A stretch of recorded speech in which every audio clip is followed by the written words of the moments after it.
Bonsoir à toutes et à tous, soyez les bienvenus pour la suite de cette émission spéciale ce soir sur BFM TV. Après l'annonce détaillée de la réforme des retraites, on a tout ce soir, tous les détails, tout sauf un élément déterminant. Comment les Français vont-ils réagir face à cette réforme? Les syndicats vont-ils réussir à mobiliser? Bonsoir Philippe Martinez. Bonsoir. Merci beaucoup d'être avec nous ce soir, secrétaire général de la CGT. Votre parole est particulièrement attendue. Face à vous ce soir, Nora Hamadi, Antonin André, l'économiste Olivier Babot, que je salue. Je vous salue tous les trois pour vous interroger. Merci. Et surtout, face à vous ce soir, la Première ministre Elisabeth Borne. Il était 17h36.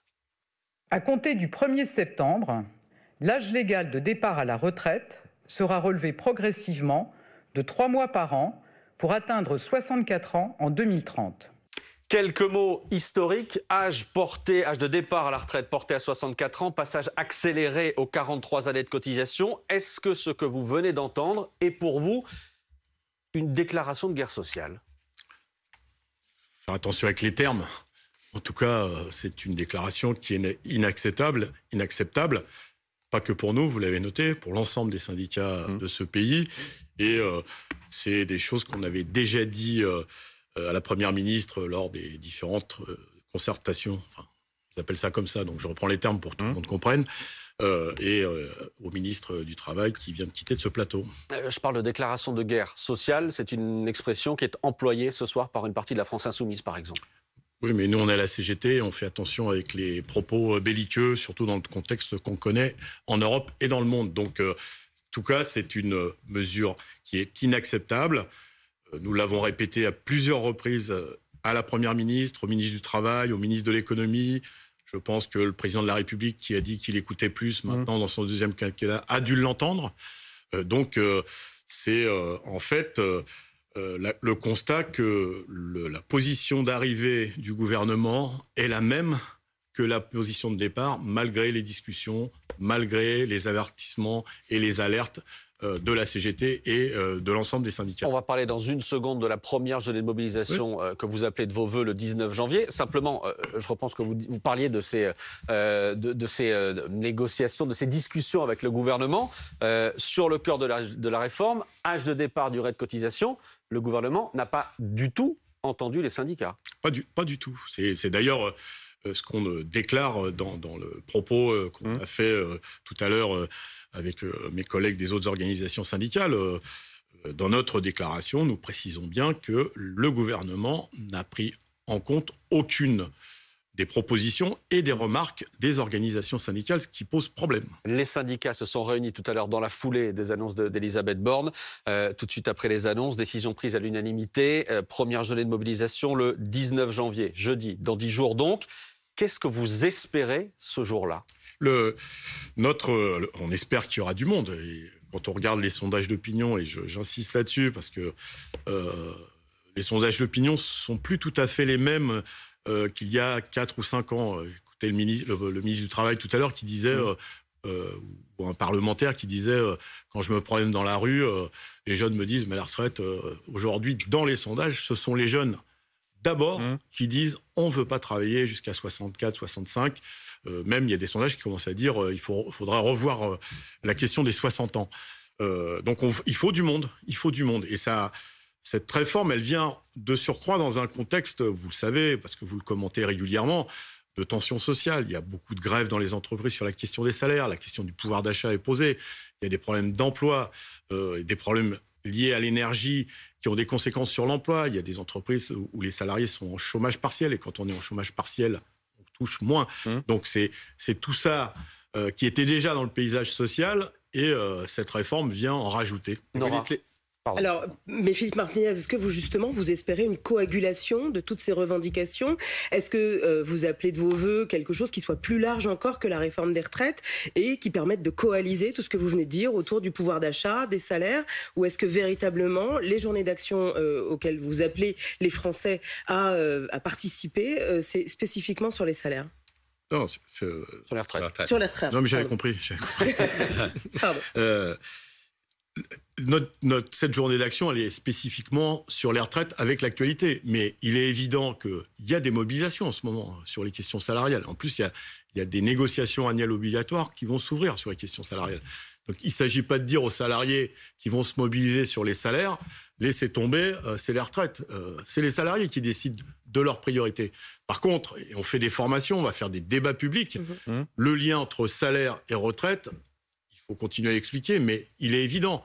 Plus de salaire, c'est plus de cotisations, c'est plus de sous pour la caisse de retraite, et puis c'est des meilleures pensions. Donc on voit bien cette articulation qui est importante. Ceux qui se battent pour garder leur emploi, on ne va pas leur dire arrêtez tout. On sait que l'emploi, c'est essentiel, y compris pour avoir une bonne pension et pas une carrière hachée. Donc, mais le pilier de cette mobilisation, c'est la question des retraites, parce que ça touche tout le monde. Mais le 19 janvier, première journée, c'est la France à l'arrêt que vous voulez ?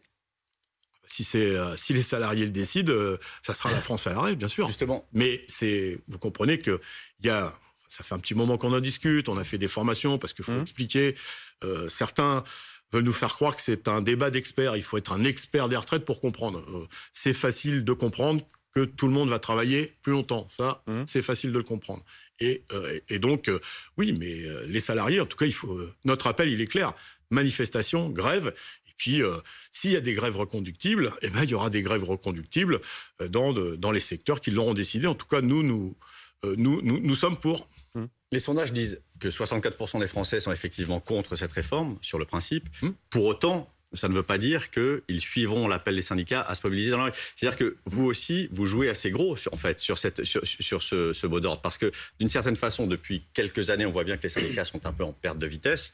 La CGT notamment dans les différentes élections professionnelles, que parfois même vous êtes à la ramasse d'autres mouvements qui naissent de façon comme ça épisodique dans les entreprises. Aujourd'hui, vous jouez gros sur ce rendez-vous parce que si jamais les Français ne vous suivent pas, ce sera pour vous un désaveu cinglant qui vous coûtera cher. Enfin, il y a plusieurs choses dans vos propos. Moi, je veux bien qu'on dise qu'on est en perte de vitesse, mais dès qu'il y a une grève quelque part, j'entends des propos, alors, forcément ici, mais en général, sur la CGT, preneurs d'otages, enfin des trucs classiques. Donc, il faut être mesuré dans ces appréciations. On ne peut pas être responsable de tout parfois et à côté de la plaque autrefois. Ça, c'est la première chose. La deuxième chose, c'est que ce n'est pas nous qui jouons gros. Nous, on est là. Non. C'est les citoyens de ce pays, les retraités, ceux qui sont au boulot et surtout la génération qui arrive. Parce que ceux qui vont se prendre de plein pot cette réforme, c'est ceux qui sont nés en 68 et après 68. Et eux, c'est 43 ans de cotisation et c'est 64 ans pour ceux qui auront les années de cotisation suffisantes. Donc l'enjeu, il est là. Après, les syndicats, ils sont là pour expliquer, pour proposer des alternatives. C'est ce qu'on a fait. On a proposé des alternatives et puis de dire, nous, on pense, c'est ce qu'on a fait aujourd'hui, que si vous ne voulez pas de cette réforme, eh bien, il faut vous mobiliser. On met sur la table tous les ingrédients pour que les Français, comme on dit, en tout cas ceux qui bossent, ceux qui sont au chômage, ceux qui sont à la retraite, les jeunes, puissent se déterminer en connaissance de cause. Mais ce n'est pas les syndicats qui sont... c'est nous. Soit on veut travailler plus longtemps, soit on ne veut pas. Si on ne veut pas, il faut se mobiliser. Olivier. Oui, M. Martinez, j'avais envie d'abord de vous demander si vous ne craignez pas que de la même façon que la fin du monde passe un peu aux oubliettes à cause de la fin du mois, que la fin du mois justement fasse oublier la fin de carrière et quelque part empêche cette mobilisation ou au contraire permettre la coagulation, effectivement, cette expression qu'on peut tout à fait utiliser. C'est une première question, mais pardon, j'en ai une deuxième en réalité. Je vais prendre mon stylo. Oui, il y en a que deux, vous inquiétez pas. La CGT était le syndicat qui était le plus loin d'un accord puisqu'il est celui qui souligne depuis longtemps que lui est en faveur des 60 ans. Bon, on connaît les projections du Conseil d'orientation des retraites, on connaît le déséquilibre démographique, on sait que parmi les solutions, il y a continuer à payer sur la dette publique, c'est-à-dire à financer publiquement la chose. Travailler plus, c'est la solution évidemment du gouvernement. Et puis la dernière, évidemment, celle, je pense, que vous défendez, qui est une forme en réalité de hausse du coût du travail, puisqu'il faut que d'une façon ou d'une autre, les cotisations sociales, qu'on peut appeler aussi charges sociales, mais les cotisations sociales, ou les formes d'impôts, absolument, mais après, c'est un débat intéressant, mais que les gens comprennent difficilement, effectivement, sur le fait que c'est un salaire différé, en grande partie, c'est tout à fait exact. Mais donc, cette augmentation du coût du travail, ça revient quand même à un moment où, avec l'inflation, vous avez des chefs d'entreprise qui ont besoin d'être aidés, qui sont étranglés par des coûts qui explosent par ailleurs, notamment de l'énergie, et des prix qui ne peuvent pas augmenter. Est-ce que dire que la solution, donc, c'est une augmentation massive et importante donc des augmentations de salaire, mais qui ne se décrètent pas, est-ce que c'est pas une façon un petit peu facile de régler le problème? Parce qu'en pratique, les choses sont quand même un peu plus difficiles sur le terrain. Philippe Martinez. Alors, on va répondre à la deuxième. Après, on pourra reparler de la première. Vous me rappellerez la première après. Parce que la première était bien, mais la deuxième est encore mieux. On est conscient des problématiques des salariés et donc de leurs employeurs. Vous voyez, notamment des petits. Et donc, il faut faire la différence. On ne peut pas avoir des boulangers, des petits artisans qui ont du mal à payer leurs factures d'énergie, et aussi, parce que quand je vais voir les salariés, forcément, je croise leur patron, entendre qu'il va y avoir 82 milliards de versés aux actionnaires cette année, record du monde, enfin, record historique de l'histoire des grandes entreprises. Vous voyez ? Or, ces grandes entreprises, elles ont touché des sous. Beaucoup de sous. Pendant la Covid et avant la Covid. Les salariés disent, d'ailleurs, ils peuvent se dire, mais il y a un problème avec 10, 12 milliards qui représentent que 3% du budget global, c'est pas grand-chose. Hein. Vous qui êtes un brillant économiste savez que On va parler de ça. La majorité des entreprises privées ont des déficits beaucoup plus importants. On parle beaucoup de la dette publique, on parle rarement de la dette privée. Je ferme cette parenthèse. Donc, la question qui est posée, c'est quel partage des richesses on fait ? Et dans les propositions de la CGT, on ne parle pas que d'augmentation des salaires, on en parle, mais on parle pas de... On parle par exemple de l'égalité salariale entre les femmes et les hommes. Il y a eu 8, 9, 10 lois successives. Et malgré tout ça, il y a toujours un écart très important. Rien que cette mesure, c'est entre 5,5 à 6 milliards de plus de rentrées de cotisations sociales. Vous voyez ? Des solutions, il y en a. On parle de l'emploi des seniors. Nous avons fait des propositions à la première ministre. On va rentrer dans le détail, si vous voulez bien, pour les femmes, pour les seniors aussi. On va vraiment rentrer dans le détail et on répondra tout à l'heure à la première question parce qu'on va revenir évidemment sur cette journée de mobilisation. Je pense qu'il faut aller jusqu'au bout parce qu'il y a les salaires, évidemment. Nous, on pense que les salaires, c'est important.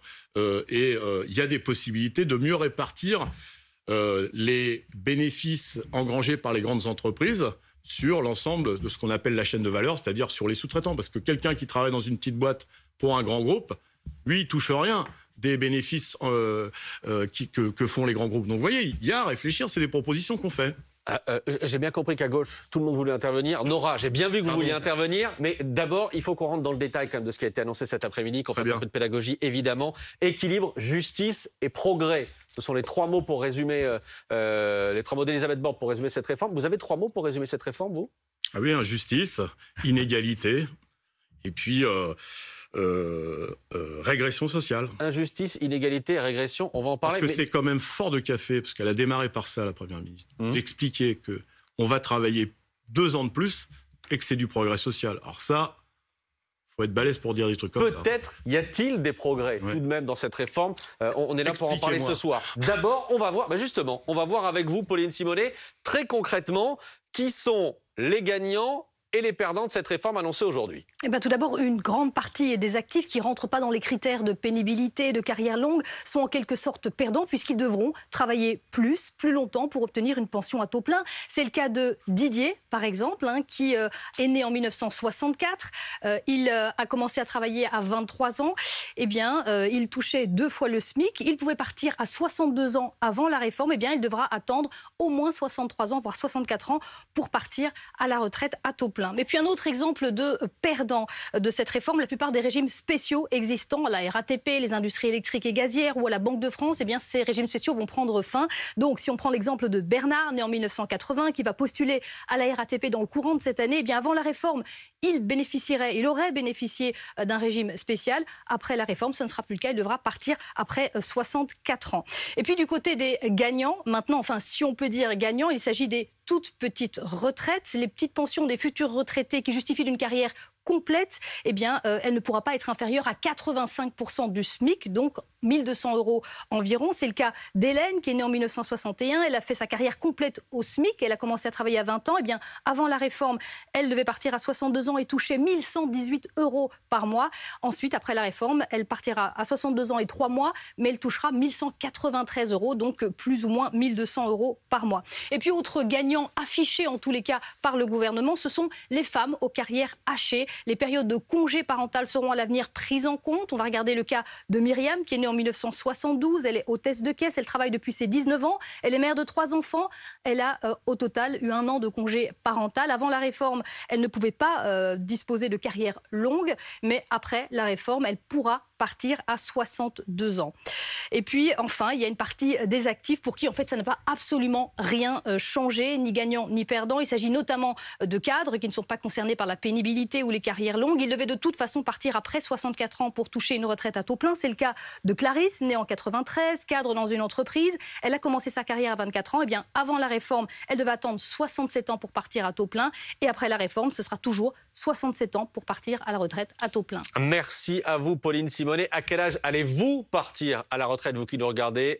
Vous avez un QR code pour répondre à cette question. On vous a préparé ça avec ce simulateur. Vous scannez, vous flashez avec votre téléphone portable. Ça vous renvoie vers notre simulateur pour savoir à quel âge vous allez pouvoir partir. Est-ce que tout est acheté dans cette réforme, Philippe Martinez? Tout. Presque tout. Presque tout. Qu'est-ce que vous sauvez? Il y a quand même des avancées. Qu'est-ce que vous sauvez? Non, il y a des avancées. Il y a ceux qui ont commencé plus tôt pourront partir plus tôt. La pénibilité est quand même mieux prise en compte. Il y a des seuils qui sont abaissés pour prendre en compte cette pénibilité. 4 Français sur 10, d'après cette réforme en tout cas, 4 Français sur 10 pourront partir en retraite de façon anticipée. Donc, c'est une réforme globale quand même. C'est-à-dire qu'il n'y a pas juste... Vous êtes sur le totem de l'âge. Mais il y a quand même tout un tas de mesures. J'ai pas de totem, moi. Il y a tout un tas... Si, ça c'est... Là, j'ai la durée de cotisation, c'est quand même un sacré totem. Mais à côté, est-ce que vous reconnaissez qu'il y a la prise en compte, notamment de ce que demandaient certains syndicats, la CFDT d'une ça, sur la pénibilité, la prise en compte de la pénibilité, et sur le fait que ceux qui travaillent très tôt pourront partir plus tôt. Non, justement, c'est pour ça qu'il faut bien regarder. On a eu mais comme nous, on a eu une préformation, si je puis dire, avant les annonces d'aujourd'hui, je peux vous expliquer si vous voulez. Préformation accélérée par Elisabeth Borne. Très accélérée par Elisabeth Borne. Le seul point positif, c'était un téléspectateur que j'ai entendu avant, c'était une revendication de la CGT, c'est qu'on va prendre en compte les TUC. Ça, on a beaucoup insisté parce que ce sont des petits boulots qu'on appelait de l'époque et qui n'étaient pas pris en compte pour le calcul des cotisations et des trimestres validés. Il y a aussi le congé parental. Mais attendez, vous me posez une question, je vais répondre. Allez-y. Merci. Donc ça, c'est bien. Le reste, non, vous faites une erreur. Vous dites on va partir plus tôt, mais vous avez remarqué que la ligne d'arrivée, elle est reculée. Oui, mais donc sauf que les apprentis, par exemple, vont partir plus tôt. Ils partiront avant l'âge légal. Donc je vous dis, quand vous reculez la ligne d'arrivée, on part plus tôt que la ligne d'arrivée. Mais on va partir plus tard que... il faut être plus tard clair. qu'aujourd'hui. Oui. Et bien sûr. Oui. Donc tout le monde va travailler plus longtemps. Et les carrières longues, vous avez noté, ça a été confirmé par le ministre tout à l'heure, que pour les moins de 20 ans, il va falloir cotiser 44 ans. C'est-à-dire que ceux qui ont commencé le plus tôt vont avoir le plus de trimestres à cotiser. Si je sais bien compter, si on a commencé à 17 ans, plus 44, on va partir à 61 ans. Et 18 ans, 62 ans. Donc vous voyez, même pour les carrières longues, on va partir plus tard. Les petites pensions, Philippe Martinez. Petites pensions. Je ne vais pas nier que c'est pas mieux qu'avant. Ça. Vous avez failli dire c'est un progrès. Vous avez failli le dire. Oui, bien sûr. Je peux vous le dire si vous voulez. Allez. Oui. Je pense que vous vous rappelez, ils avaient prévu de le faire à 1100 €. Puis il y a dû avoir un conseiller qui a tiré la veste de Mme Borne ou celle de M. Dussopt, puis il lui a dit 1100 €, c'est en dessous du seuil de pauvreté. Essayez de faire un effort. Donc ils sont passés à 1200. La question qui est posée, c'est il y a quelques inconnus, on n'a pas de réponse. C'est est-ce que ces 1200 €, c'est régime général tout seul ou régime général plus une complémentaire? C'est pas encore très clair. Ça, vous n'avez pas la réponse? C'est pas encore très clair, y compris dans le projet de loi. Et puis, 1200 €. On peut vivre avec 1200 €? Non, évidemment que c'est compliqué. Mais par rapport à la situation d'aujourd'hui, c'est ce que vous dites le gouvernement. Par rapport à la situation d'aujourd'hui, il y a un effort autour de 100 € par mois. Mais moi, je sais compter comme vous. Hein. Je sais que c'est plus qu'avant. Mais ça pose deux questions. J'ai posé une question. Et puis, est-ce qu'on peut vivre avec 1200 €? On peut me dire... Il y a une logique de dire c'est moins pire. Puis il y a une logique de dire il faut quand même pouvoir vivre dignement quand on est à la retraite. Point.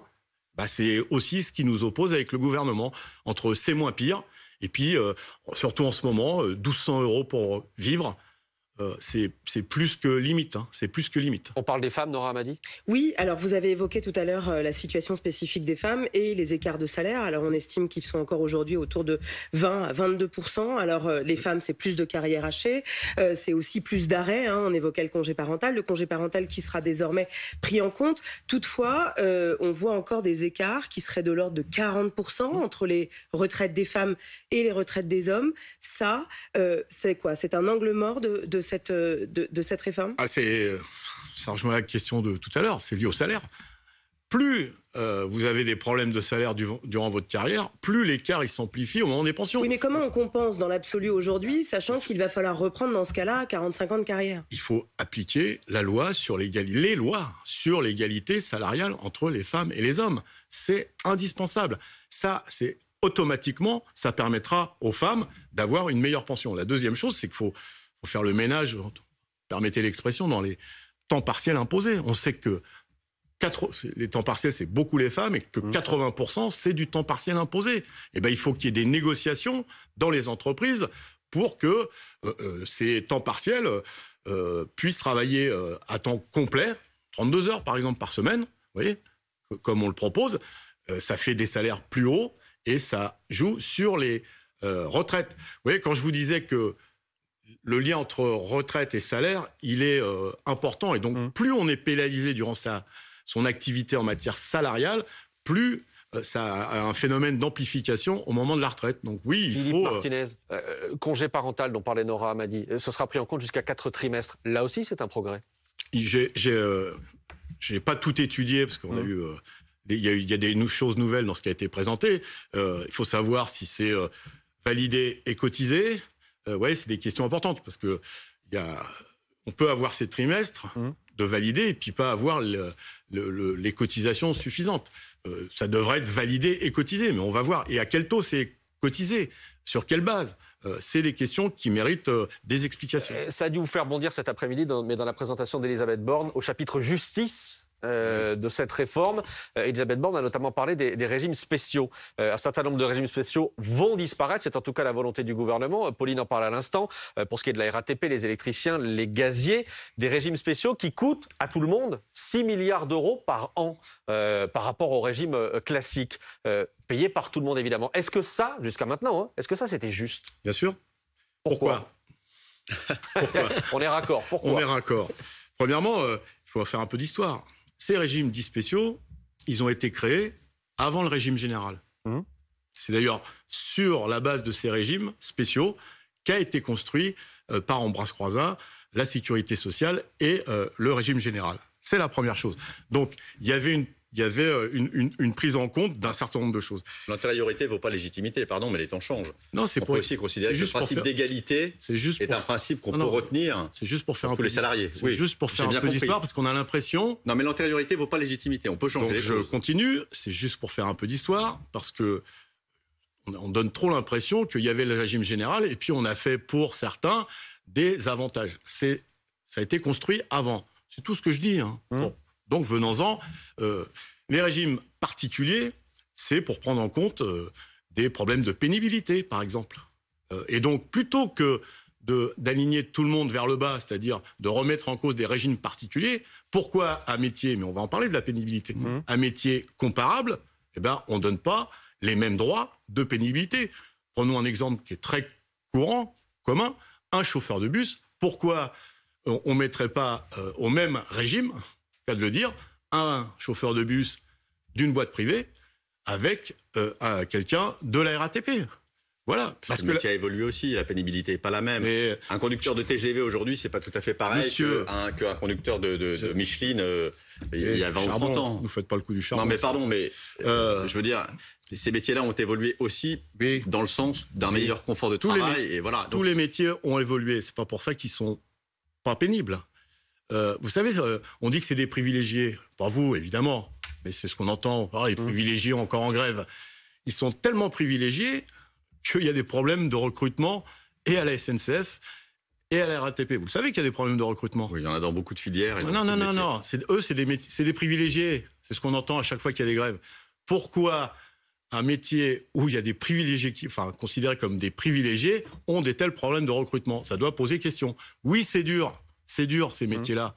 Et donc c'est normal qu'ils puissent partir avant. Et en même temps, vous le savez ou vous ne le savez pas, ça fait partie du contrat que signent les salariés. Ils sont moins bien payés, bien souvent qu'ailleurs, dans le privé notamment, mais ils ont en contrepartie la possibilité de partir avant. Donc il y a ces deux aspects. Donc c'est pas des privilèges, c'est pas des régimes spéciaux, c'est perçu comme inégalitaire par beaucoup de Français. Et on comprend bien que pour vous... Si on leur explique bien... Par beaucoup de Français, c'est perçu comme inégalitaire. Si on leur explique bien, et c'est ce qu'on essaye de faire, et je compte sur vous pour continuer aussi, les soirs prochains, si on leur explique bien, les Français sont intelligents, ils comprennent. Et on comprend bien que pour vous, il y a un point d'alerte particulier. Olivier Babot. Il y a quand même un indice que cette réforme est relativement généreuse, entre guillemets, puisque à côté de l'amertume de l'allongement, effectivement, de la durée du travail et de la durée sur la carrière et de l'âge, il y a quand même beaucoup de sucré, effectivement, on en a parlé, évidemment aussi sur les carrières hachées. Et ce sucré, en fait, il coûte relativement cher. Il coûte tellement cher que le gouvernement a dû glisser quelque chose qui est assez inattendu, qui est qu'ils ont avoué qu'il va falloir augmenter les cotisations retraite. Les cotisations retraite, c'est quand même, les gens le savent peu, parce que on dit par patronal, par salarial, mais en fait c'est un jeu d'écriture. En fait, c'est ce qui est pris sur votre salaire total. Ouais. C'est 30% environ pour les retraites aujourd'hui. Donc on va augmenter un peu, mais pour que ça n'augmente pas le coût du travail, on va baisser un petit peu les cotisations, notamment, je crois, pour les accidents du travail. Accidents du travail, voilà. Maladies professionnelles. Qui sont un peu excédentaires. Alors justement, je voulais avoir votre réaction là-dessus, sur la baisse des cotisations, pour quand même, ce qui paraît, des cotisations qui sont importantes. Aujourd'hui, c'est excédentaire, mais est-ce qu'à terme, ça ne peut pas poser problème? Alors, comment vous voyez ça? Premièrement, vous avez raison, c'est surprenant, mais c'est une grosse tromperie. C'est-à-dire qu'on va...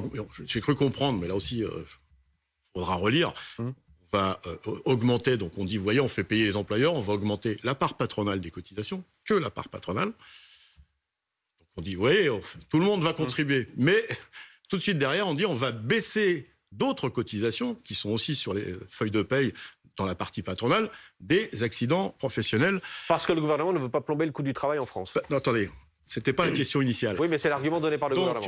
Oui, il y a un excédent. Pourquoi? C'est parce que les accidents du travail ne sont pas bien ou pas du tout déclarés dans les entreprises. Pas parce qu'ils sont en baisse? Non. Si vous les déclarez pas, il y a des... Vous voyez toujours le verre à moitié vide. Mais si vous me démontrez le contraire, mais démontrez-moi... Moi, je suis ouvert à la discussion, mais démontrez-moi le contraire. Moi, je vous dis, et je peux vous donner des tas d'exemples, où quelqu'un qui a un accident du travail, par exemple, on lui dit, bon, on dit rien, tu restes à la maison...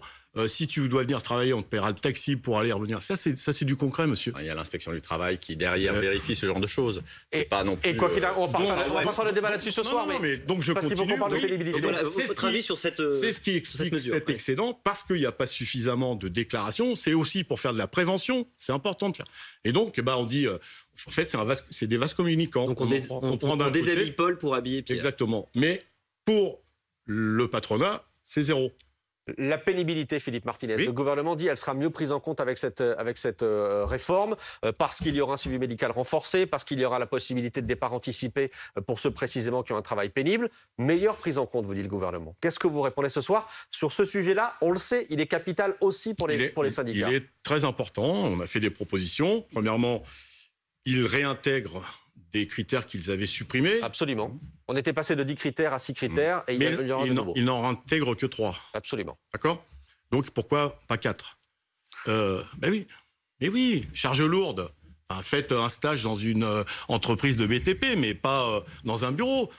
Portez, vous savez combien? Il y a pratiquement 1 mort par jour dans le BTP. 1 mort par jour. C'est pas drôle. C'est un métier très pénible. Donc oui, pourquoi pas les 4? Et puis, il y a d'autres critères de pénibilité à prendre. Les ingénieurs et cadres, le burn-out, il y en a de plus en plus. Pourquoi on n'étudie pas des possibilités de prendre en compte ces pénibilités-là? C'est pas que les blouses bleues, c'est aussi les cols blancs. Et puis, le problème majeur, un des problèmes majeurs, c'est l'individualisation de cette pénibilité. C'est-à-dire qu'on traite à l'individu. Nous, on proposait qu'il traite au métier. Parce qu'on ne peut pas avoir un traitement différent en faisant le même métier. Oui, vous mais voyez. Philippe Martinez, prenons l'exemple du bâtiment. Vous êtes sur des filières où effectivement, si vous êtes sur le terrain à porter des charges lourdes et à faire des chantiers par 0 degré, c'est pas la même chose que ceux qui sont des chefs de chantier et qui n'ont peut-être pas la même pénibilité. Donc, est-ce que là, il faudrait pas faire un petit peu plus de cas par cas et vous poser la question voilà. C'est que ça, c'est que du cas par cas. Et voilà. Et donc, est-ce que justement, il faudrait pas aussi sur la question de la psychologie, vous évoquez les burn-out aussi à l'instant, là, est-ce que ça doit être pris en compte dans la pénibilité? On est plutôt dans quelque chose qui serait de l'ordre d'une amélioration des conditions de travail finalement. Et il faut faire de la prévention. Évidemment qu'il faut faire de la prévention, mais il faut aussi Est-ce que ça doit rentrer dans la réforme des retraites? Là, en l'occurrence, on est plutôt sur tout ce qui est avant le départ à la retraite. La pénibilité, les critères de pénibilité, tout ce qui concerne la pénibilité, c'est de la réparation. C'est-à-dire, tu as eu une carrière difficile et donc on te fait partir avant. Mais vous avez raison, il faut aussi faire de la prévention. Mais je vais y revenir. Mais par contre, là, individualiser sur un chantier, par exemple, individualiser à la personne et pas au métier, ça veut dire que vous travaillez dans 2 conventions collectives différentes, vous faites le même métier, d'un côté, vous allez pouvoir partir plus tôt parce que des critères vont être pris, et pas de l'autre côté. C'est pour ça qu'il faut raisonner par métier. Ça, c'est la première chose. Donc, je pense que l'individualisation, c'est pas bon. Après, il faut faire de la prévention. J'ai entendu, on va faire des visites médicales à la fin de la carrière. C'est un peu tard pour savoir si on n'est pas en forme. Premièrement, il y a un problème dans la médecine en général, mais alors la médecine du travail, c'est grave. Il faut rapidement qu'il y ait plus de médecins du travail. Donc, excusez-moi monsieur, il faut aussi que les métiers soient plus attractifs et il faut les payer. Vous voyez ? Et puis des visites médicales plus régulières. Les gouvernements successifs ont de plus en plus espacé les visites médicales à l'entreprise. Or, les visites médicales à l'entreprise, c'est de la prévention. Parce que des fois, on ne peut pas aller chez son toubib, on n'a pas de rendez-vous. Là, c'est des visites obligatoires à l'entreprise, où, vous savez, il y a un bus parfois qui vient devant l'entreprise. C'est plus facile d'accès et ça permet d'anticiper. Donc, vous avez raison, il y a la partie réparation et la partie prévention. De ce point de vue-là, on nous dit on va faire plein de choses. C'est pas très concret et pas très efficace de notre point de vue. On revient dans une seconde, Philippe Martinez, à cette date du 19 janvier que tout le monde va désormais avoir en tête. Mais il y a d'autres sujets sur la réforme. Il y aura d'autres sujets. L'emploi des seniors, je suis sûr que vous vouliez m'en parler. Mais exactement. Index par entreprise. En clair, le gouvernement dit on va améliorer l'emploi des seniors, qui est une catastrophe en France. On va l'améliorer en demandant aux entreprises de dire clairement quels seniors elles emploient, la proportion de seniors, etc., qui elles emploient, comment elles les emploient, etc. Chaque entreprise, grandes entreprises, devra tenir un index. Et ceux qui ne font pas bien leur boulot, on pourra les dénoncer, entre guillemets. Il y aura du name and shame. On dira telle entreprise ne fait pas son boulot en termes d'emploi des seniors. Est-ce que ça, pour vous, c'est un progrès ce soir ? De faire un index ? Oui. Écoutez, si c'est juste pour dire vous n'êtes pas gentil, ça ne va pas changer grand-chose. Vous voyez ? Il y a un index pour l'égalité salariale entre les femmes et les hommes. Mais il y a un index aussi, il y a une nécessité dans la loi, par exemple, pour l'emploi des personnes en situation de handicap. Mais du coup, la loi ne fonctionne pas non plus. Eh ben oui, donc il faut... Donc il faut quoi ? Des sanctions ? Quand il y a des règles, pour nous, quand on grille un feu rouge, qu'est-ce qu'on a ? On est sanctionné. Évidemment. Et voilà. Et même des fois des retraites de points. Et ben ça doit être pareil pour les entreprises. Est-ce qu'on fait des lois pour qu'elles ne soient pas appliquées ? Où on est montré de l'index, c'est tout, ou est-ce qu'on fait des lois pour qu'elles soient appliquées ? Et puis, nous, on a fait plein de propositions, parce qu'on connaît déjà la situation, il n'y a pas besoin de faire un index. Tous les ans, notamment dans les grandes entreprises, parce que là aussi, je fais la différence. Dans les grands groupes, il y a fou à la porte, pas à la retraite, à la porte, des salariés dits seniors, tous les ans, plusieurs centaines, plusieurs milliers, et on leur dit, prenez un peu de sous, et il y aura le chômage qui compensera derrière. Et en gros, et même on leur dit, vous inquiétez pas, vous n'aurez pas besoin, vous serez exempté de retour à l'emploi. C'est connu de tout le monde. Et j'ai montré particulièrement, je l'ai déjà dit sur ce plateau, un accord que je connais bien, c'est celui de ma boîte. Et en plus, je suis concerné. Donc j'ai dit à la Première ministre... C'est Renault, votre boîte. C'est exactement. J'ai dit, on les connaît le problème. Donc maintenant... On va voir les entreprises, on dit, il faut garder ces salariés, on les connaît, il y a des noms, etc. Et donc, gardez-les jusqu'à l'âge légal, ça fait des cotisations en plus, ça fait des chômeurs en moins. Par contre, vous devriez contrôler, parce qu'à ces salariés, pour qu'ils puissent partir plus vite, on leur donne des sous. D'où ils viennent ces sous ? Est-ce que c'est les actionnaires qui partagent leurs dividendes. Où est-ce que c'est notre argent avec nos impôts? Vous savez, les aides publiques qu'on a beaucoup données aux entreprises, les milliards qui ont coulé à flot. J'ai demandé à prendre... faisons une étude sur ces cas-là avant de faire autre chose. Elle a dit, ah oui, c'est pas normal. Elle l'a redit d'ailleurs. Le ministre de l'économie était outré, je l'ai vu tout à l'heure. Donc il faudrait conditionner par exemple ces aides, une forme de bonus-malus par exemple? Mais évidemment, si... Nous, on est pour les aides publiques, mais à condition que ça serve à l'investissement, aux créations d'emplois, pas pour virer des gens. Mais Philippe Martinez, pour essayer de sonder votre état d'esprit ce soir, ce que vous nous dites sur la pénibilité, sur le travail des seniors, etc., est-ce que vous considérez que dans les semaines à venir, les manifestations dont on va reparler dans une seconde sont destinées aussi à faire pression sur ces sujets-là ou sont destinées uniquement à faire retirer le projet en totalité pour que vous n'ayez pas, et que nous n'ayons pas, les 64 ans et les 43 années de cotisation? Vous l'avez bien compris, je pense. La journée d'action, la première journée de mobilisation, c'est pour dire on ne veut pas travailler jusqu'à 64 ans et on ne veut pas des 43 ans de cotisation. Pour le reste, on a discuté.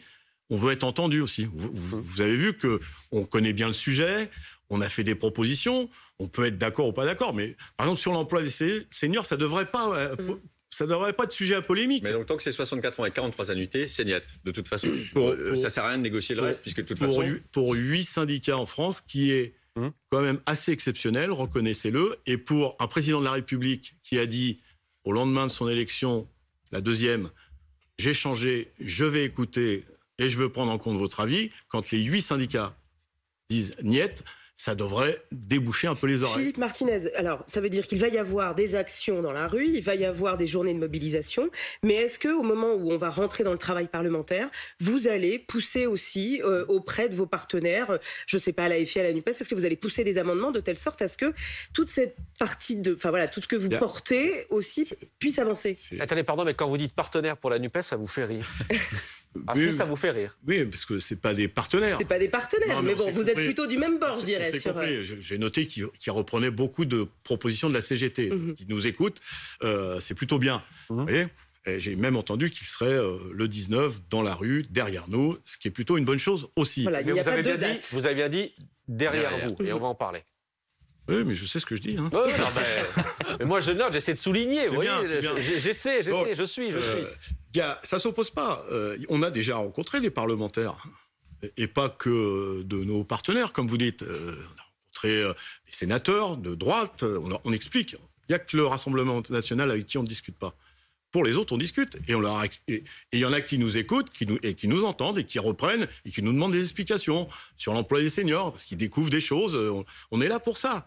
Mais le débat parlementaire et la bataille parlementaire, entre guillemets, ça n'a rien à voir avec ce qui va se passer dans la rue. Enfin, si jamais la loi est votée à l'Assemblée nationale par une majorité de députés et par une majorité de sénateurs, la loi aura une légitimité politique qui devrait notamment pouvoir s'appliquer. C'est toujours l'éternel refrain sur la légitimité de ceux qui sont élus et qui disent maintenant que je suis élu, pendant 5 ans, je fais ce que je veux.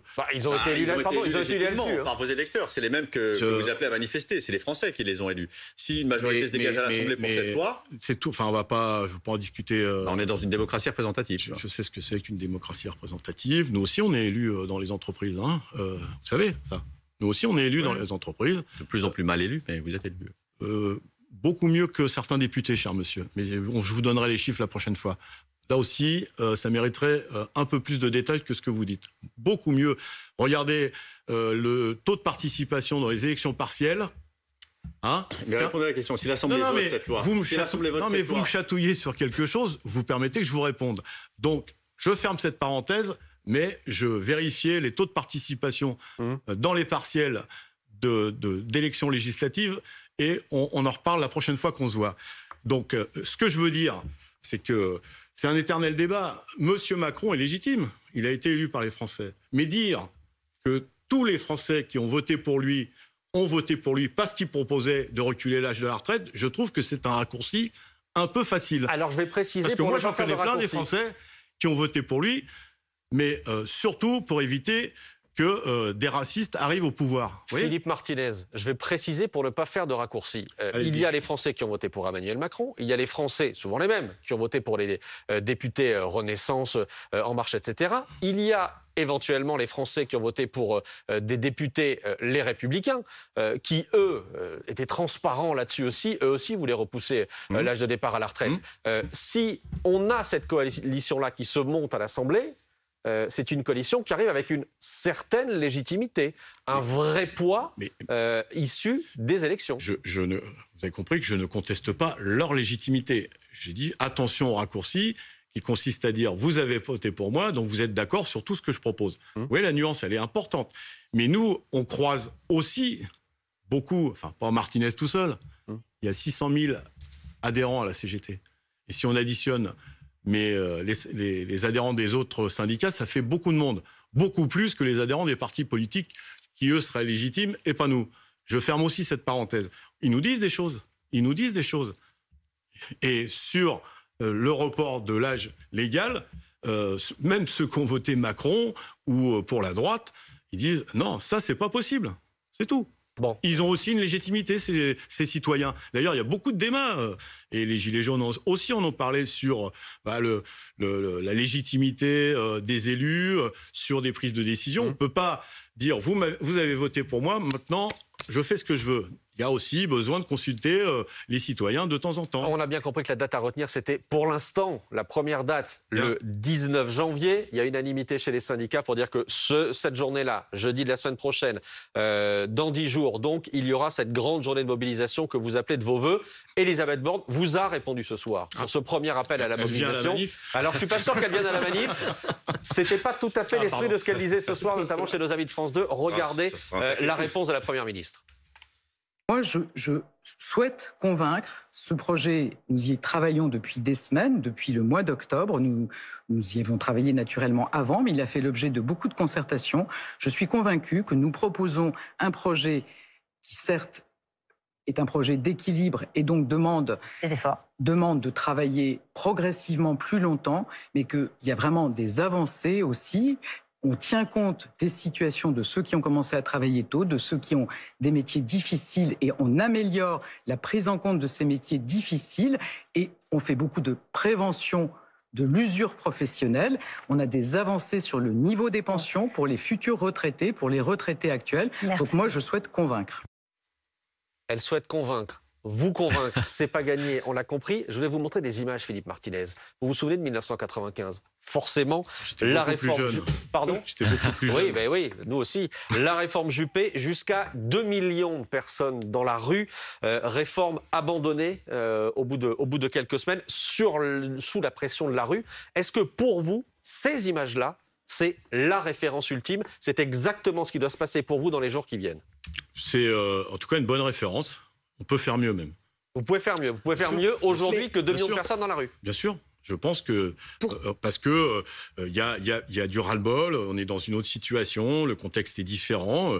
Oui, je pense que en tout cas, il faut du monde. Mais Philippe Martinez, mettez la barre où il faut, et moi je pense qu'on peut encore faire. Mais il y a eu des gens. C'était 2 millions. Mais il y a eu des gens dans la rue ensuite en 2003, quelques années plus tard aussi avec la réforme Fillon. Ensuite il y a eu la réforme Touraine. Enfin, on a vu beaucoup de gens descendre dans la rue. Pour autant, la dernière fois, c'était juste avant le Covid, le grand mouvement de 2019, fin 2019. Qui s'est arrêté, donc là cette fois-ci qui a plutôt été percuté par le Covid, c'est pas forcément l'action syndicale qui a conduit à l'arrêt. Est-ce que vous n'avez pas ce sentiment que les Français sont aussi usés, fatigués par ces actions qui finalement n'aboutissent pas toujours ? Non.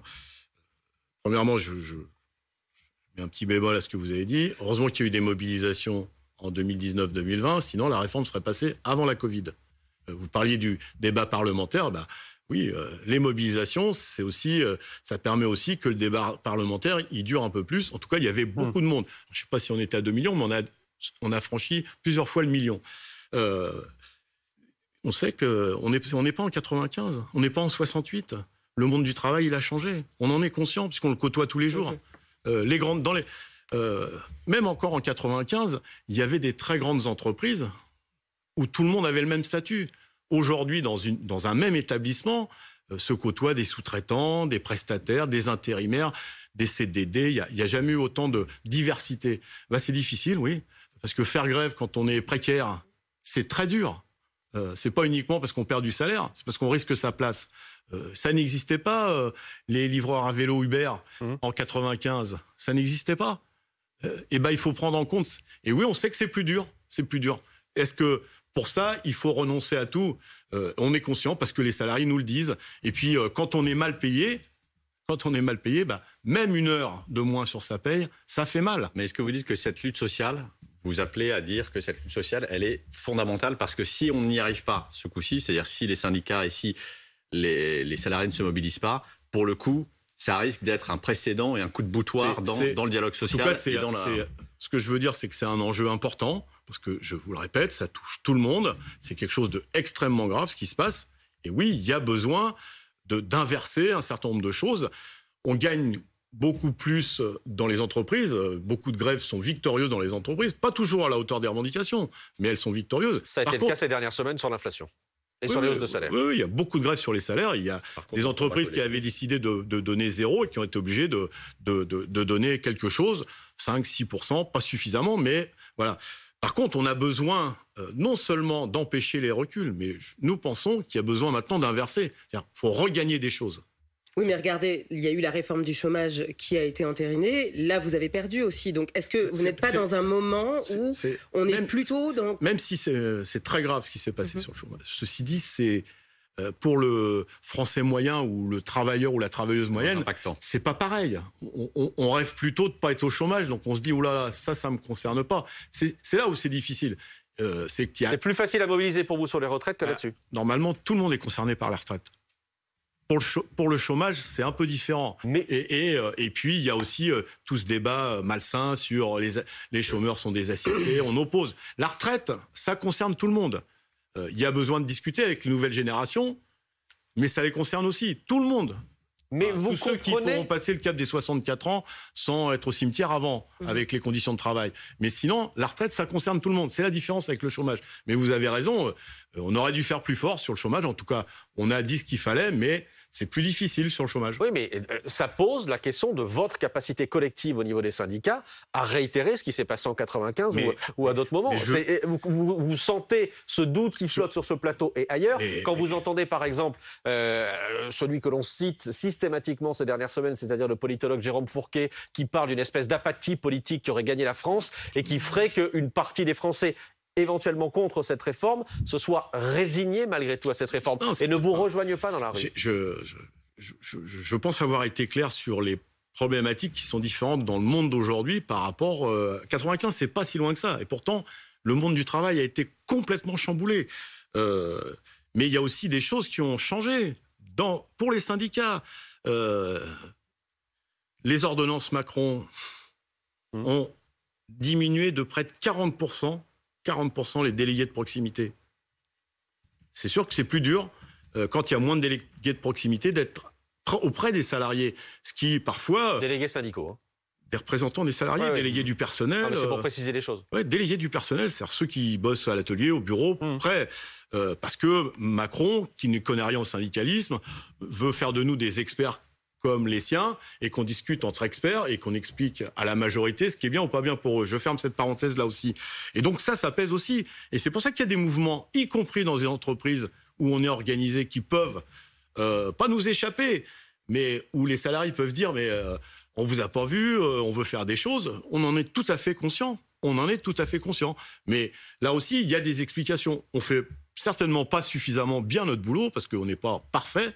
Mais les ordonnances Macron, par exemple, qui ont diminué drastiquement les représentants de proximité, ça pèse aussi. Et les gens, en général, ils le disent pour leurs élus politiques, mais ils le disent aussi pour les syndicalistes. On veut vous voir, on veut vous toucher la main. Et ça a des conséquences importantes sur l'écoute des salariés. C'est grave. D'ailleurs, vous voyez, le président de la République, il avait mis en place une commission de suivi de ces ordonnances. C'est bien, parce que quand on fait des réformes, c'est bien de voir si les commissions de suivi a fait son rapport. C'était pas la CGT qui pilotait, c'était un ancien du MEDEF et un ancien de la CFDT.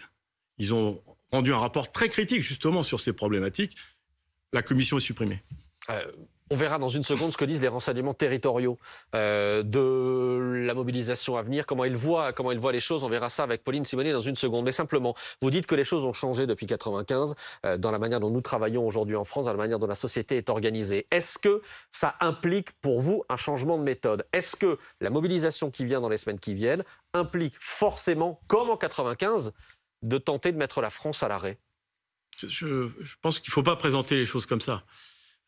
C'est comme ça que vous avez gagné en 95 aussi. Oui, mais vous avez compris qu'en 95, le monde du travail, l'organisation du travail, la structuration des entreprises n'était pas la même. Voilà. Donc, ça, c'est la première chose. Donc, il faut, quand on discute dans un établissement, il faut discuter avec ceux qui ont le statut de l'établissement, puis avec ceux du nettoyage, ceux qui font le ménage. Ils n'ont pas le même statut. En 95... Moi, dans mon établissement, ils avaient le même statut. Oui, aujourd'hui, ça a été filialisé, on fait appel à des sous-traitants, l'informatique, tout ça. Donc, on a explosé le monde du travail. Vous avez des gens qui travaillent au même endroit et qui n'ont pas les mêmes règles, pas les mêmes statuts. Donc, pour unifier tout ça, ça demande plus de salive, d'user plus de salive, comme on dit, avec moins de représentants. Vous l'avez noté. Mais il faut, dans l'histoire de notre pays, à chaque fois qu'il y a eu des conquêtes sociales, c'est par des mobilisations. Qui ont donné lieu à des négociations et on a avancé. Et qu'est-ce que vous répondez à ceux qui disent que, effectivement, quand on regarde nos voisins européens, nous sommes ceux qui partons le plus tôt, alors qu'on a des problèmes, effectivement, de démographie et qu'à terme, ce système de répartition, il sera potentiellement déséquilibré. Le fait que nos voisins partent plus tard, 65, 67, qu'est-ce que vous pouvez répondre à ça? Quand on parle de nos voisins, nous, on parle avec les syndicats de nos voisins. Et ils sont plutôt pour réduire l'âge de la retraite et réduire le temps de travail. Dans la Confédération européenne des syndicats, qui regroupe tous les syndicats européens, on est plutôt d'accord, en phase. Après, ils se mobilisent aussi. Donc nos voisins, les syndicats de nos voisins, nous envient. Nous, c'est bien sûr. Et j'allais dire même les syndicats du monde entier. Quand vous discutez avec des... vous voyez que la situation n'est pas si désastreuse. C'est pour ça qu'il ne faut pas la dégrader. C'est pour ça qu'il faut la... Écoutez-moi... Quand on discute avec nos collègues africains, nos collègues d'Asie, ils disent « Plus vos droits baisseront, moins nos droits augmenteront ». Vous entendez ça? Ça doit nous faire réfléchir. Quand on parle de dumping social, de mise en concurrence des salariés, plus, ils le disent, plus vos droits baisseront, moins les nôtres augmenteront. Parce que oui, quand on a des références meilleures, on peut se dire « Oui, si ça existe là-bas, comment vous faites, comment ça marche ? On veut comme vous ». Et on a des exemples comme ça je pense aux syndicats indiens, les Reapers, vous savez, ceux qui ramassent. C'est en leur expliquant notre système de sécurité sociale qu'ils ont obtenu des choses qui leur permettent que quand ils tombaient du camion dans les virages, etc., ils avaient droit à aucune indemnité et leurs veuves ne touchaient rien. On a discuté avec eux et sur la base de notre sécurité sociale, ils ont pu revendiquer et avoir des choses. Mais si on n'a plus rien, personne n'aura plus rien. Donc oui, il faut non seulement... regardez toujours vers le haut et jamais vers le bas. Moi, je suis contre les formules c'est moins pire ici qu'ailleurs. Bon, faut qu'on reste mieux pour que tout le monde gagne des droits nouveaux, parce que nous, on n'est pas des... On n'est pas non plus sur une île. C'est-à-dire que si toute l'Europe passe à 65 ou 67 ans, il y a aussi des conditions de vie qui s'améliorent, qu'on vit plus longtemps et que donc on peut travailler plus longtemps. Pardon, monsieur Martinez. Quand on discute de quelque chose, de porter le débat ailleurs. Donc si vous voulez qu'on discute de l'espérance de vie, je veux bien, mais j'étais en train de répondre à une question. Donc on peut parler de l'espérance de vie en bonne santé. Parce que si... Alors on a les chiffres, si vous voulez. Vous voulez qu'on les mette? Donnez-les en bonne santé. En bonne santé, bien sûr. Bien sûr. Ça stagne. On va les mettre. Alors, on a fait la différence homme-femme, parce que c'est important, et notamment hommes pauvres et hommes riches. Vous voyez, 5% des plus pauvres vivraient en moyenne 71,7 ans, et contre 5% des plus riches, 84,4 ans. Il y a 13 ans d'écart d'espérance de vie en bonne santé. Ça, c'est en bonne santé. Que vous soyez plus riche ou plus pauvre. Ça, c'est en bonne santé. J'ai pas les mêmes chiffres que vous. Ah, vous n'avez pas les mêmes chiffres que nous. Ça, c'est l'espérance de vie. 62 ans. C'est l'espérance de vie globale. Tout court. Vous voyez, c'est l'espérance de vie tout court. C'est pour ça que vous n'avez pas mis espérance de vie en bonne santé des hommes. Et alors, effectivement, c'est pas les chiffres que j'ai. C'est pas les chiffres que j'ai. On est d'accord. Vous voyez. On est d'accord. Vous avez raison. Merci. Ce ne sont pas les chiffres que j'ai. Donc il faut donc parler de l'espérance de vie en bonne santé. Parce que si, quand on part à la retraite, on est allongé dans un lit jusqu'à sa mort, je ne vois pas l'intérêt de la retraite. Donc C'est comme ça qu'il faut le poser. C'est comme ça qu'il faut. La retraite, c'est une troisième vie. Où on peut faire d'autres choses. Et d'ailleurs, on n'est pas des boulets pour la société. Les retraités, ils ont une vie associative très importante. Ils encadrent des jeunes dans les clubs sportifs. Ils font plein de choses. Et puis, s'ils ont une bonne pension, ils dépensent de l'argent. Ils vont pas les planquer aux Bahamas ou je ne sais où. Il y a des bonnes pensions en France. Mais l'espérance de vie... C'est vrai que grâce à notre système solidaire, il y a moins de retraités pauvres en France que dans les autres pays où on travaille jusqu'à 65, 66, 67 ans. Donc oui, il est pas mal. Mais il y a encore trop de pauvres.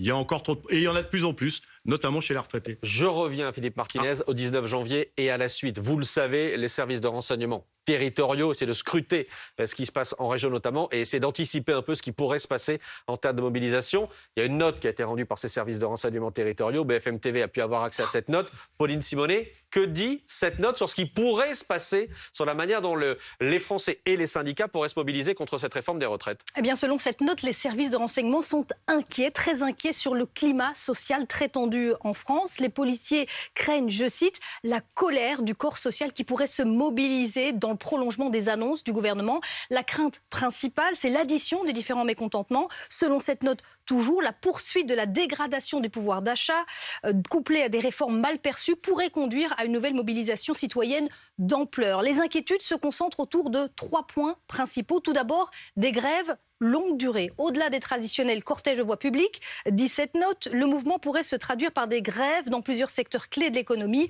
à l'image des actions engagées par la CGT à l'automne dernier dans les raffineries. D'autant plus, ajoutent les policiers, que des corporations de petits artisans, comme les boulangers qui ne se mobilisent pas d'ordinaire, ont laissé éclater leur mécontentement. Puis la deuxième source d'inquiétude, c'est le fait que les syndicats soient dépassés. Plusieurs mouvements ont été initiés par des collectifs de travailleurs en dehors de tout cadre social. Et cette note ajoute que c'est de plus en plus plébiscité par les salariés au détriment des syndicats. Et ce qui inquiète toujours, selon cette note des renseignements, c'est que ces modes de mobilisation sont moins structurés, suscitent une certaine inquiétude tant dans les entreprises que dans le monde syndical et induisent des modes d'action disruptifs, imprévisibles, avec parfois des actions planifiées en quelques heures à peine. Enfin, il y a la crainte affichée d'un retour des gilets jaunes. La hausse des prix de l'énergie, leur revendication initiale et l'inflation semblent remotiver les irréductibles gilets jaunes, toujours selon cette note, qui entendent multiplier les actions de visibilité. L'échec de mobilisation significatif ces derniers temps ne doit pas occulter la montée d'une grogne au sein des territoires liée à une dégradation du pouvoir d'achat. Merci Pauline. Vous avez écouté le compte-rendu de Pauline avec beaucoup d'attention. Le fait que les syndicats puissent être dépassés, est-ce que c'est une crainte pour vous quand on est à l'aube d'une mobilisation comme celle du 19 janvier et de ce qui suivra? Partout où il n'y a pas de syndicats, et c'est quand même une majorité d'entreprises, on est dépassé. Forcément. Oui, alors les contrôleurs qui ont fait une grève surprise à Noël, globalement à la SNCF, vous êtes plutôt présent. C'est un peu plus compliqué ça, chère madame. Donc c'est pas la même chose, les gilets jaunes, les entreprises où on n'est pas présent et les contrôleurs. Donc, là où on n'est pas présent, on est sûr d'être dépassé. C'est pour ça que il faut qu'on fasse des efforts. En tout cas, on se bat à la CGT pour être encore plus présent dans les entreprises, à condition évidemment que les droits des syndicats ne soient pas en régression. Vous évoquiez les contrôleurs, c'est typiquement la problématique de ce que je vous disais. Plus on éloigne les syndicats de la réalité du terrain, plus on a de chances de passer à côté de choses. Et la SNCF est un très bon exemple. Je crois que c'est l'entreprise où les droits de proximité ont été le plus supprimés. Donc forcément, le syndicalisme, être syndicaliste, c'est pas un métier. C'est un engagement et il faut des syndicats et des syndicalistes de proximité. Si on passe notre temps dans des bureaux à discuter avec des experts qui nous présentent des PowerPoint pour nous expliquer la stratégie de l'entreprise, les salariés, pendant qu'on est dans le bureau, ils s'organisent et ils disent ils sont pas là, on va revendiquer sans eux. C'est une réalité. Donc vous voyez, c'est la conjugaison. Oui, il faut qu'on fasse des efforts pour être des syndicats et avoir des militants encore plus sur le terrain, mais en même temps, il faut des droits. Mais là, qu'est-ce que vous dites? Ça, M. Macron, il ne sait pas ce que c'est que le syndicalisme. Donc pour lui, on est les boulets, on est un coup. Et donc, on supprime des droits, et puis après... Considérer qu'il a maltraité les partenaires sociaux pendant ces 2 quinquennats. C'est pas une impression. Et je crois que je suis pas le seul dans le paysage syndical, comme vous dites, à considérer ça. Mais vous dites ce soir, Philippe Martinez, vous l'avez dit tout à l'heure pour les partis politiques, vous dites en gros, il faut que les syndicats soient, au premier rang des manifs, au premier rang des grèves, et que tout le monde se mette derrière nous pour faire bloc. Que gilets jaunes, pas gilets jaunes, mouvements un peu disparates comme les boulangers, etc. Il faut que tout le monde se mette derrière les syndicats. Pas la prétention de représenter tout le monde. Et je fais la différence entre les syndicats et ceux qui bossent. Les partis politiques, pardon. Ça vous arrive aussi des avis. Évidemment. Et ça passera dans le zapping et ça fera marrer tout le monde. Voilà. Il faut bien alimenter les zappings, n'est-ce pas ? On est là pour ça aussi. Ben oui, je vous aide, vous voyez, je suis sympa avec vous. Donc, il faut...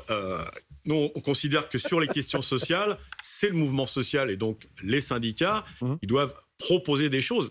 Après, on ne fait pas, le tri dans les participants, ni aux manifestations, ni... par contre, on ne veut pas que les... c'est pour ça qu'on évoquait les partis politiques. Il ne faut pas qu'il y ait de la récupération ou une volonté d'être le premier sur la photo. Chacun son boulot, et je crois qu'on a développé le rôle des uns et des autres, et dans les entreprises et à l'Assemblée nationale. Dans la note des renseignements, ce qui était craint visiblement par les renseignements territoriaux, c'était qu'on ait quelque chose qui dépasse la simple mobilisation, les simples manifs, mais qu'on ait des grèves longues. Il y a une photo et un tweet que je voulais vous montrer ce soir, message posté ce soir par le ministre des Transports, Clément Beaune, qui était dès ce soir avec le patron de la SNCF, M. Farandou, pour, dit-il, engager les discussions, expliquer et accompagner la réforme des retraites au sein du groupe SNCF. Est-ce que pour vous, il y a dans cette photo-là, et le fait que cette réunion ait lieu dès ce soir, une petite alerte du côté du gouvernement, une petite crainte du côté du gouvernement pour dire, tiens, la SNCF, ça pourrait être... Et on l'a vu au mois de décembre, ça pourrait être un des lieux,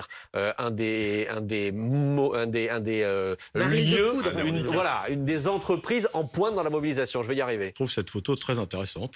Pourquoi pour un ministre et un gouvernement qui disent « Vous inquiétez pas, ça va bien se passer, il n'y aura pas de problème à Noël ». Il y a eu des problèmes à Noël. Il y a eu, oui, mon train a été supprimé, par exemple. Le mien aussi. Et ben voilà, on est deux. Comme quoi, et journalistes et syndicalistes, on est traités de la même façon.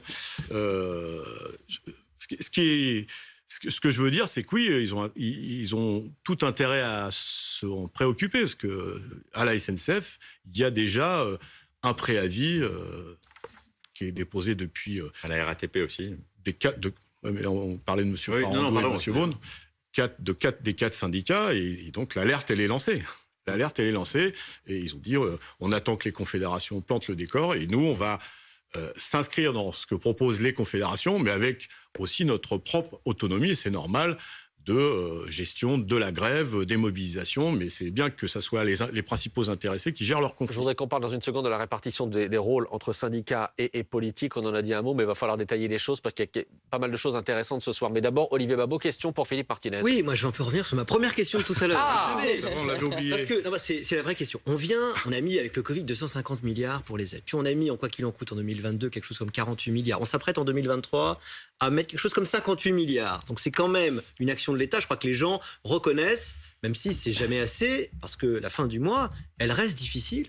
Et donc une des vraies questions du 19, ça sera, est-ce que la fin du mois fait oublier la fin des carrières? Est-ce que ça, effectivement, pose problème? Parce que faire grève, c'est perdre des jours de travail à un moment donné où c'est quand même particulièrement difficile. Est-ce que aussi les gens sont dans l'état d'esprit où ils comprennent qu'une partie du problème est extérieure, liée au coût de l'énergie, liée à la guerre en Ukraine?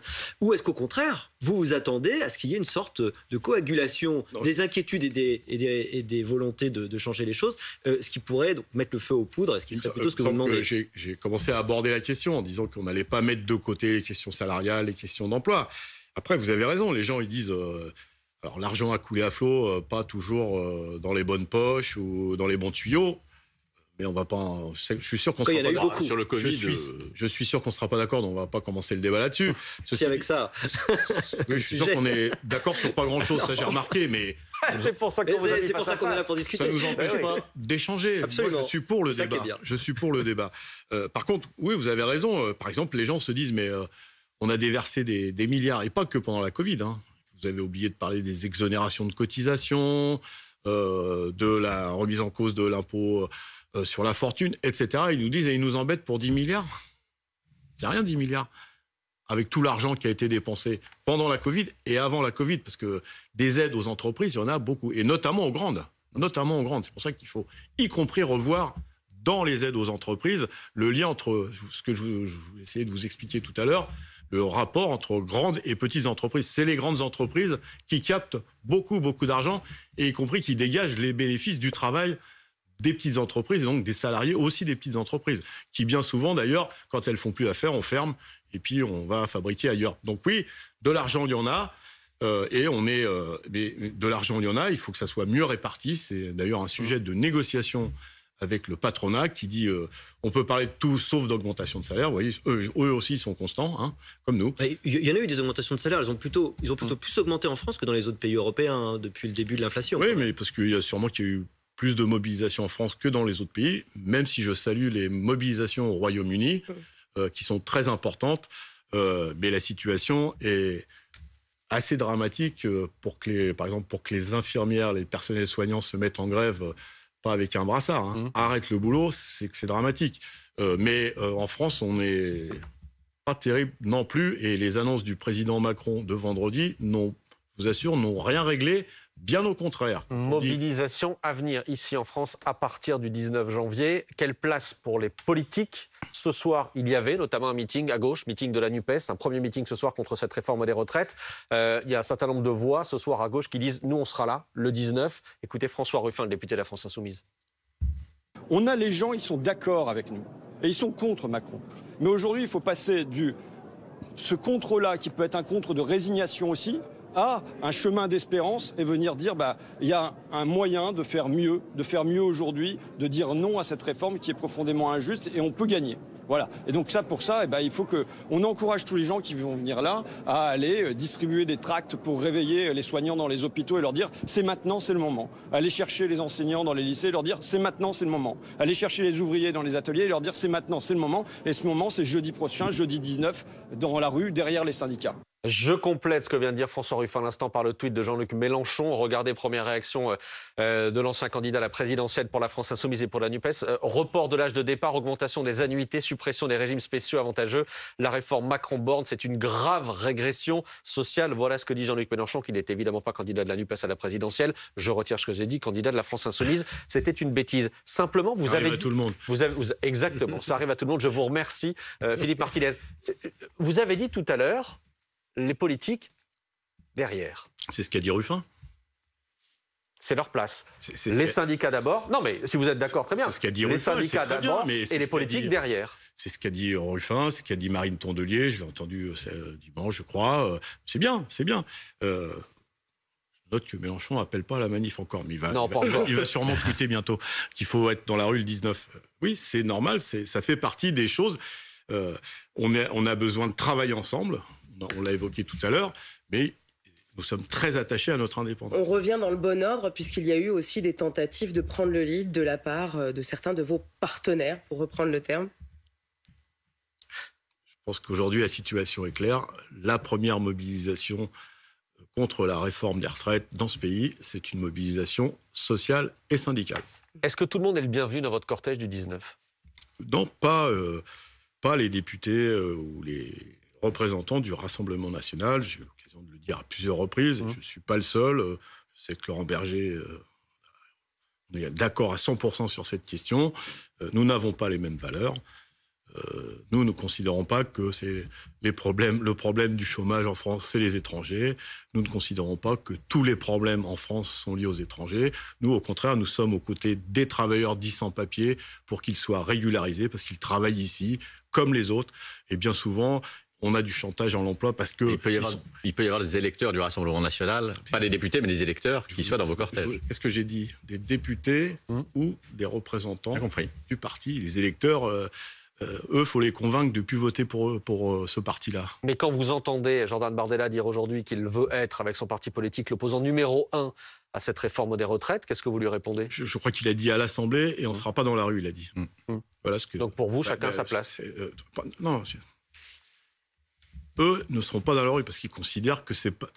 Premièrement, les rapports avec les syndicats, je pense qu'eux aussi considèrent que les syndicats, ça ne sert à rien et que c'est plutôt des... Rester poli, de ceux qui prennent en otage, parce que c'est leur terme aussi. Et puis, nous n'avons pas les mêmes valeurs. C'est important, les valeurs. En tout cas, pour la CGT, c'est important. Les valeurs internationalistes, humanistes, antiracistes, c'est très important. C'est même essentiel. Nora. Moi, j'avais une question un petit peu à côté, au-delà du Rassemblement national et de cette dimension politique, mais vous allez voir...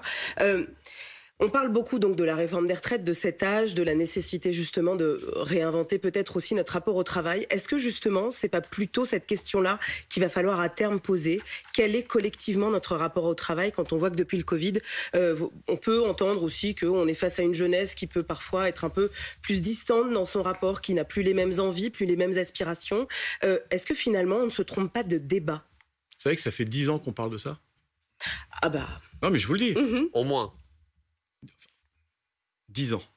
Et on a beaucoup insisté depuis ces dernières années avec, là aussi, Laurent Berger, pour dire il y a un problème de rapport au travail, un problème de sens du travail. Et tous les politiques qu'on croise, beaucoup de ministres, je me rappelle d'Emmanuel Macron, ministre, à qui j'avais expliqué ça, il m'a dit c'est super intéressant. Vous savez comment ils font? Ils appellent le conseil. Tu notes, hein, il faut vraiment qu'on se revoie sur le sujet. Bon, depuis, on ne s'est pas revus. Oui, c'est un problème. De plus en plus et pas que les jeunes, et pas que depuis la Covid, de plus en plus de travailleurs et de travailleuses se disent pourquoi je vais au boulot? À quoi ça sert ce que je fais? Il y a pourquoi on me dit de faire du boulot comme ça alors que moi je sais que pour bien faire mon boulot, il faut que je fasse comme ça. Vous savez, c'est le débat entre le travail prescrit, vous savez, la note de service qui vous, par je sais pas qui, écrite par je sais pas qui a jamais bossé et qui vous explique comment vous devez bosser. Les process. Ouais, le lean management, des trucs comme ça, vous savez, des noms anglais. Avant, c'était des noms japonais, maintenant, c'est des noms anglais. Mais c'est les mêmes choses. C'est un vrai sujet. Et il faut s'occuper de ça. Comment on redonne plus de la parole aux salariés, aux travailleurs, aux travailleuses, pour qu'ils puissent, eux, mieux maîtriser leur travail. C'est un vrai sujet. Ça fait 10 ans qu'on parle de ça. 10 ans. On a fait des expériences. On l'a dit, on l'a écrit. Oui, ça, c'est un sujet. Et d'ailleurs, c'est un sujet qui touche les retraites aussi. Parce que évidemment, quand on arrive à 57, 58 ans, et qu'on se dit, oh là, je ne sais plus à quoi je sers dans cette boîte, j'ai envie de me barrer. Vous savez, je cite souvent moi, des parents qui, évidemment, ont envie que leurs enfants bossent et tout, mais qui disent souvent, surtout pas dans ma boîte. Je pense que, alors qu'avant, je parlais comme un vieux que je suis, les parents étaient fiers de faire embaucher leurs gosses dans leur boîte. Ils étaient fiers. Les anciens qui partent de l'entreprise, il n'y a même plus de pot de départ d'ailleurs, et qui partent, ils se disent, je laisse même pas de trace, j'ai même pas pu former un môme. Bien sûr, il a des diplômes, mais moi, mon expérience sur la... Donc, ils partent en laissant l'impression de laisser du vide derrière eux. C'est-à-dire que leur passage, 40 ans dans la boîte, il n'y a plus rien. Oui, vous avez raison, c'est un vrai sujet qu'on porte depuis des années et des années. Mais parfois, vous savez, quand vous parlez... je ne les mets pas tous dans le même sac, sinon je vais encore me faire... Mais quand vous parlez à certains politiques, vous leur parlez de travail, ils disent oh, on s'en occupe, regardez le chômage, regardez l'emploi. Non, le travail, c'est pas l'emploi et pas le chômage. Le travail, c'est le travail. Si vous pouvez m'aider à leur expliquer... Alors, c'est pas moi qui vais vous aider, mais vous êtes des syndicats. Vous nous disiez tout à l'heure que vous aviez 600 000 adhérents à la CGT. À vous d'organiser ce grand débat aussi au plus près de vos adhérents et même plus largement. Des journalistes, vous pouvez nous aider à faire en sorte que ce débat sur la question du travail soit plus porté, interpeller les politiques, vous en recevez beaucoup, parce que c'est un vrai débat. Il y a beaucoup de... Il y a les syndicalistes, mais il y a des sociologues qui s'intéressent à ça, des chercheurs qui s'intéressent à ça. Nous travaillons avec des chercheurs. Mais il y a un problème de vision du travail et vous savez, parfois, et je pense que le président de la République fait partie de cela, eux, leur perspective, c'est 5 ans, c'est-à-dire la prochaine élection. Eux, l'évolution du travail, tout ça... On parlera d'Emmanuel Macron dans une seconde. Simplement, est-ce que... on n'est pas obligé. Hein. Vous êtes... Bon, on va le faire quand même. Est-ce que vous êtes certain de la solidité du front syndical? Je m'explique. Il a pu arriver par le passé, lors de réforme des retraites, qu'à partir du moment où la réforme était votée à l'Assemblée, vos amis de la CFDT disent, écoutez, c'est voté, et soient un peu moins enclins à aller manifester et à se mobiliser, voire plus du tout. Est-ce que là, vous voyez poindre le même danger avec cette réforme-là et avec cette mobilisation qui s'annonce le 19 ? Écoutez, on est le 10 janvier, on vient de faire une conférence de presse à 8, avec un texte qui me paraît très important. Et on a une première journée de mobilisation le 19. Et dans le texte qu'on a écrit aujourd'hui, on dit qu'il y en aura d'autres. Voilà ce que je peux vous dire aujourd'hui. Vous dites pas à Laurent Berger, attention, là, il faut qu'on arrive à tenir dans la durée et qu'il n'y ait pas de perte. Ça se passe très bien avec Laurent Berger et avec les autres. Tout le monde parle de Laurent Berger. D'ailleurs, le gouvernement parle beaucoup de Laurent Berger. C'est le premier syndicat en France, non? Je crois qu'ils n'en parlent pas que en ces termes-là. Mais bon, mais il avait l'air très énervé tout à l'heure. En tout cas, quand il a fait cette déclaration, il avait l'air extrêmement ferme, extrêmement résolu. Moi, je vous dis, on est le 10 janvier. Ça fait un moment qu'on travaille ensemble sur ce sujet. Le 10 janvier, il y a un appel unitaire à se mobiliser le 19. Un appel qui dit il y en aura d'autres. Voilà. Et ben, on me réinviter dans 15 jours, dans 3 semaines, et puis on fera le point. Ça peut durer des semaines ou des mois? Ça dépend du gouvernement. Ça dépend du gouvernement. Pas toujours de la responsabilité des salariés et des syndicats. Il n'y a aucune honte à se dire on s'est trompé, les Français ne sont pas d'accord, on arrête tout, parce qu'on a besoin de parler d'autres choses et de s'occuper d'autres choses que d'avoir des gens dans la rue mobilisés. Voilà. C'est pas toujours... eux aussi, ils ont le droit de dire qu'ils se sont trompés et que finalement, faut calmer le jeu. Eux aussi, ils ont le droit de dire, vous savez, l'humilité, c'est valable aussi pour un président de la République. Pour vous, il y a de l'entêtement chez Emmanuel Macron? Oh, il y a plus que ça. Il y a quoi?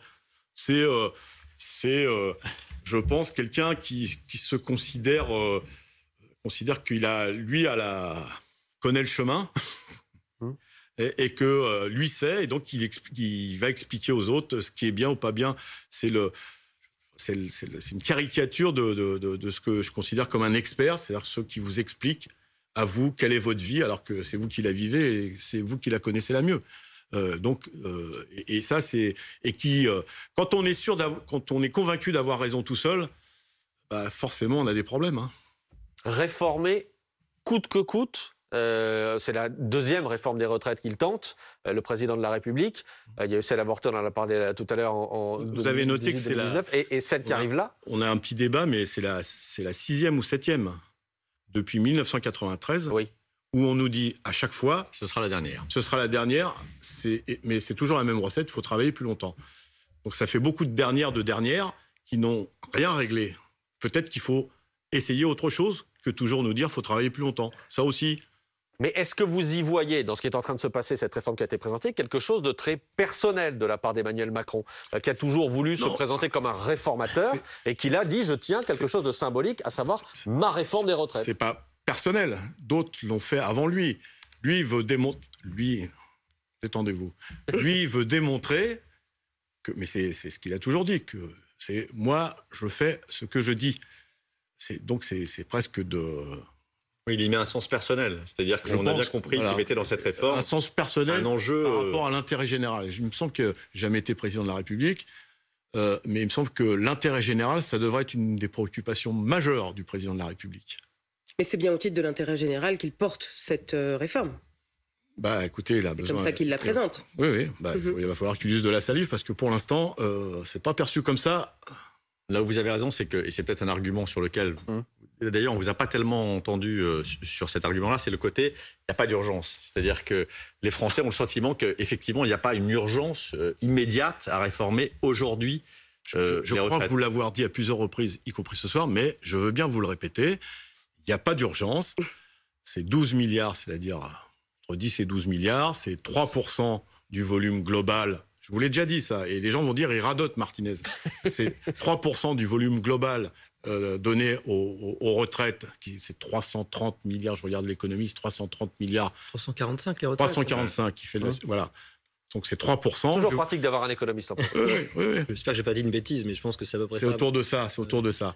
Je vous ai même dit, on parle beaucoup de ce genre de problème, mais la dette privée, c'est-à-dire la dette des entreprises, est bien plus importante que les 3% des retraites. Et ça, personne n'en parle. Je crois Sauf que le gouvernement vous a dit aujourd'hui, notamment Bruno Le Maire, vous a dit qu'il faut s'attaquer à toutes les niches de déficit, à toutes les sources de déficit, et y compris à celui-là. On parlait du côté personnel pour Emmanuel Macron. Est-ce qu'il y a, pour vous aussi, Philippe Martinez, quelque chose de personnel dans ce qui va se passer dans les semaines qui viennent? Pourquoi? Parce qu'au mois de mars, vous allez quitter votre poste à la CGT. Vous ne serez plus le secrétaire général de la CGT. Est-ce que c'est une sorte de barreau d'honneur pour vous?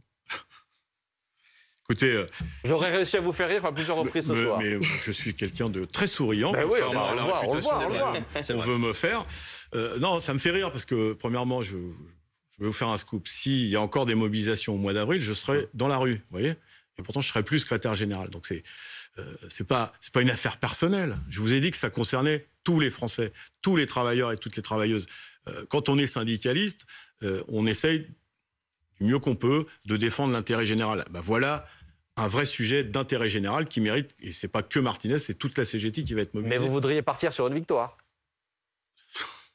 Je suis pas football. Enfin, j'ai été footballeur, mais je le suis pas. On raisonne pas comme ça. On raisonne pas comme ça. C'est pas une affaire personnelle. C'est pas. Je suis pas en train de travailler mon CV pour un futur poste. Vous voyez ce que je veux dire? Bon. Vous voulez que je vous réponde de plus? Allez, Olivier Babot. Et après, j'aurai encore une question. Olivier Babot. Monsieur Martinez, moi j'ai compris que les actionnaires, selon vous, se gavent, probablement sans risque et sans effort. Donc, probablement, la CGT est en faveur de l'augmentation de la place de la capitalisation dans nos systèmes. Capitalisation dont jouissent déjà aujourd'hui les fonctionnaires. Donc là, vous êtes contre Emmanuel Macron qui n'évoque pas, et vous lui dites, mais allez, il faut y aller. Non, mais voilà, vous mélangez un peu tout. Oui. Capitalisation, placement, épargne longue. Oui, les actionnaires vont se gaver cette année. Vous qui êtes économiste, vous ne pouvez pas nier qu'on va battre tous les records de dividendes versés aux actionnaires cette année. Alors pourquoi les salariés vont devenir actionnaires pour se gaver à leur tour? Attendez. Et dans une année où on nous a dit c'est difficile, etc., et après la Covid, la guerre, enfin il y en a qui, Total, Sanofi, qui licencie d'ailleurs qui veut licencier 4 délégués CGT en ce moment parce qu'ils ont été dans les grèves pour les salaires il y a quelques semaines. Vous voyez là, c'est pas facile d'être syndicaliste, hein. C'est pas facile parce que le coup près il tombe rapidement. Donc oui, eux ils se gavent, et ils spéculent, et ils se gavent sur le dos de la majorité des citoyens. Donc ça c'est un problème. Après oui, les salariés, je comprends que ils veulent, comme ils ont des problèmes de fin de mois, il y a des systèmes d'intéressement, etc. Mais vous avez noté, cher monsieur, qui est attentif, que toutes les grèves depuis le début de l'année 2022, et notamment dans le deuxième semestre, malgré l'annonce de primes, les salariés disent on veut des augmentations générales de salaire. Et vous avez passé beaucoup de témoignages qui disent et on l'a dit, c'est bien la prime, mais c'est one shot. Nous, on en veut tous les mois. Ce qui prouve que les débats, les tracts, les choses qu'on discute avec les salariés, ça prend du temps, mais ça commence à rentrer dans les têtes que oui, le salaire, c'est important qu'il ait augmenté. Et avec cette réforme des retraites, les cotisations sociales, pas les charges, c'est important aussi pour la santé, mais aussi pour son avenir de retraité avec une bonne pension. Pour résumer ce qui a été dit ce soir, on l'a compris, il y a cette réforme des retraites, on a cette première journée de mobilisation que vous appelez pour le 19 janvier. Pour résumer tout ce que vous avez dit ce soir, qu'est-ce que vous promettez ce soir à Emmanuel Macron et Elisabeth Borne? Rien du tout. Je comprends pas le sens de votre question. Moi, ce qu'on dit avec les autres organisations syndicales, on va résumer la soirée. Il faut du monde dans la rue le 19. C'était le sens de ma question. Vous leur promettez ça? Mais pas à Emmanuel Macron et à Elisabeth Borne. C'est aux salariés, c'est le message. Plus on est nombreux, plus on a des chances de gagner, quelles que soient les différences. Ça, c'est la première chose. Et puis, il faut non seulement faire reculer ce projet, mais qu'on commence à réfléchir sur, oui, il faut améliorer le système de retraite, parce qu'on n'est pas pour le statu quo.